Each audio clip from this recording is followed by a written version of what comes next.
В исправительных колониях Коми содержатся более 5000 осужденных. У каждого своя судьба, своя история. Нашей съемочной группе на неделе удалось побывать там, куда видеокамеры заглядывают крайне редко. И более того, пообщаться с заключенными. Далее Иван Беричевский и его «Один день по ту сторону решетки». Мы находимся в Ухте. Нам предстоит посетить 3 колонии 3 заключенных. 2 из них на особом режиме. В колонии особого режима содержатся бывшие смертники, приговоренные к пожизненному лишению свободы, а также особо опасные рецидивисты, совершившие преступления во время отбывания наказания. Именно так попал в 8-ю исправительную колонию Неказаков Егор, первый осужденный, с которым нам предстоит пообщаться. Находясь в колонии Кировской области, он неоднократно высказывался против власти и поддерживал идею запрещенного в России исламского государства, за что вновь попал на скамью подсудимых. Мне известно, что у тебя были какие-то экстремистские высказывания, ты поэтому... Высказывал просто в Кирове, сидел в ПВР, правил внутреннего распорядка в комнате. Телевизор смотрел, высказал свое мнение, просто высказал точку зрения свою. А ты сейчас как-то отстаиваешь свое?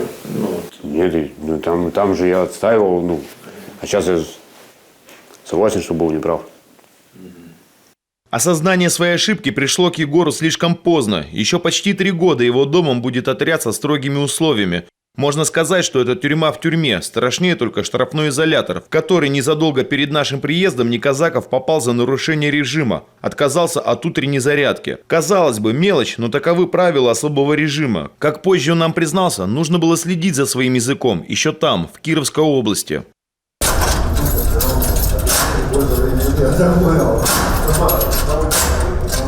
Исправительная колония номер 8 находится вблизи поселка Дежнево. Оттуда мы едем на другой берег реки Ухты, в поселок Сирочай. В народе более известный как Сырочай. Возможно от того, что находится он в низине и там всегда влажно. 2-е исправительное учреждение ИК-24 «Особый режим». Здесь отбывает свое наказание Юрий Кузин. Через неделю его срок подходит к концу. Как и Неказаков, Юрий Кузин попал в колонию особого режима за преступление, совершенное во время отбывания предыдущего наказания за распространение наркотиков. В лагере Юрий подружился с земляком, о чем в дальнейшем сильно пожалел. То, что земляки, там начался разговор, у нас завязался, там потом он мне пару ситуаций привел со своей стороны. Я так подумал, посмотрел, вроде бы да, оказывается, вроде бы как он и прав. Начал больше с ним общаться, больше, он мне все больше. В интернете там я выложил на страницу у себя там в ВКонтакте запрещенные эти там мультики, там песни запрещенные звучали. За экстремистские призывы с националистической идеологией Юрий Кузин получил 3,5 года особого режима. По словам администрации колонии, Кузин – один из немногих осужденных, который действительно осознал свою вину и готов сделать все, чтобы больше никогда не вернуться в тюрьму. Завершающая точка на карте Ухты – поселок Нижний Доманик и 29-я исправительная колония общего режима.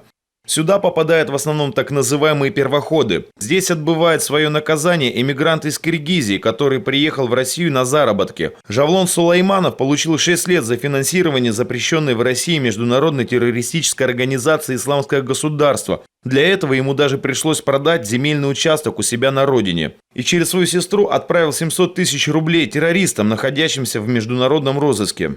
Чтобы знать, надо ехать туда и там быть.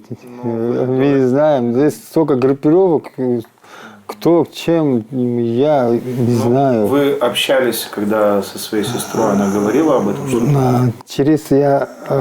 Конечно, нет. Она говорит, я насчет этого не говорила. Она, брат, быстрее надо отправить.